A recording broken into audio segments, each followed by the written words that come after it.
The Western Cape government has initiated its disaster management centre across the province. The region is being lashed by severe storms with gale force winds and flooding. Officials are still searching this morning for 3 people as others are being evacuated. A level 4 weather warning remains in place at this hour. Now, Western Cape Premier Alan Winde is pleading with residents to stay home if at all possible. Let's unpack the story further. We're joined this morning by the head of the Western Cape's Disaster Management Centre, Dr. Johan. Minnie, it's great to talk to you. Thanks very much indeed for coming on. I think as a start, can we get an update from you this morning about the 3 people that are still missing, Dr. Minnie? Good morning, Michelle. Correction on this from the City of Cape Town, the head of the Centre for City of Cape Town. So the whole of the Western Cape is affected, and the 3 missing persons are actually in the Overberg district, more to the east of the City of Cape Town, to the south and to the east. And in the City of Cape Town, there are no missing persons, but those operations continue in the other districts within the Western Cape that were affected. Oh, I see. So you're head of disaster management in the City of Cape Town? Yes. All right. So shall we go to really what was a devastating day for the city yesterday? 2 incidents. The one, that bus accident that happened on Jake's Cadwell Drive. Yes, that was a very unfortunate incident. It was dealt with quite quickly, but unfortunately many injuries there. That was part of the severe weather impact that we had yesterday. Within the city, the situation on the ground this morning is that the weather has improved.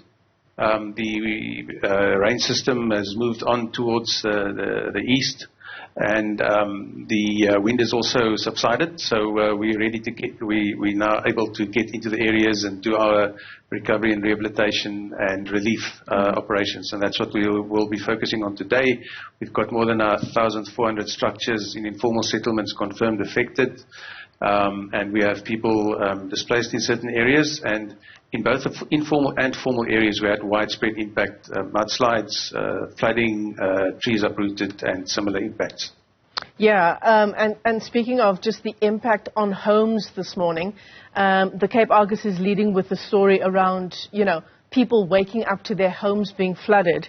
And in another devastating incident, 4 boys killed as well as a result of live electricity wires being in water, and they then stepped into that water. Dr. Minnie, insofar as that kind of operation is concerned, who do you bring in insofar as water and electricity is concerned? So the city's various departments work together in a coordinated fashion to respond to disasters. So, of course, flooding, it would normally go into your stormwater system if your stormwater system is in place in a specific area. After that, it will back up into the roads, which is also part of the stormwater system. And our Roads Infrastructure Management Department is the key role player there. Of course, catchment, stormwater and river management as well.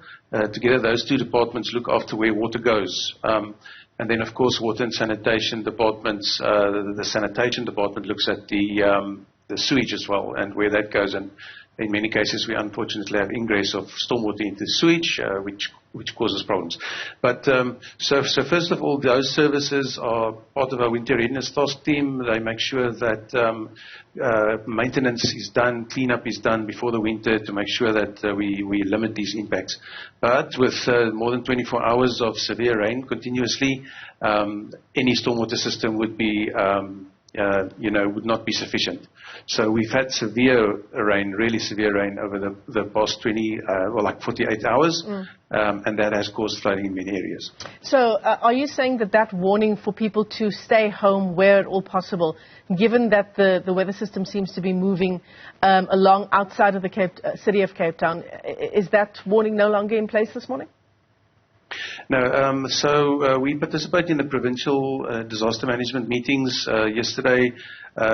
As per the Premier's request and the Ministers related to local government and disaster management and agriculture and social development, the request was in fact for people to remain where they were. Last night, access into the city by the N1 and the N2 in various places in the province was not possible. So people are trapped in areas. People who had to come into work today, back to the city after a long weekend, could not come to Cape Town because of road closures, because of the impact of the flooding in various areas. So yesterday the request was that people stay where they are, or turn back and go back to where they came from, because access over the mountains and over the rivers into the city of Cape Town yesterday was basically impossible from the east and from the north. Yeah, so that's changed as of this morning, and now your focus really turns to management of the impact of that 48 hours of weather. Yes, that's right. We've had severe impact. One example is Lowry's Pass village in the Helderberg area, where severe mudslides and mud flows have impacted on the communities there. And yes, a lot of mopping up, recovery, rehabilitation, relief work will be required from today. Yeah. What's the SA Weather Service saying about, whether this is the last of the winter weather, or can we expect more in the coming weeks? So we've been, the seasonal warning is that it's a wetter season than normal. That were the indications. And we're still operating on that premise. Unfortunately, you can't look too far in the future, but that is the indication we're getting. At the moment, for the rest of this week, or at least the next 2 days, we're looking at the clear skies and very happy about that. Yeah, and I'm sure residents will be happy to hear that as well. Dr. Johan, Minnie, let me thank you for your time this morning, the Head of Disaster Management in the city of Cape Town, as those mop-up operations now get underway.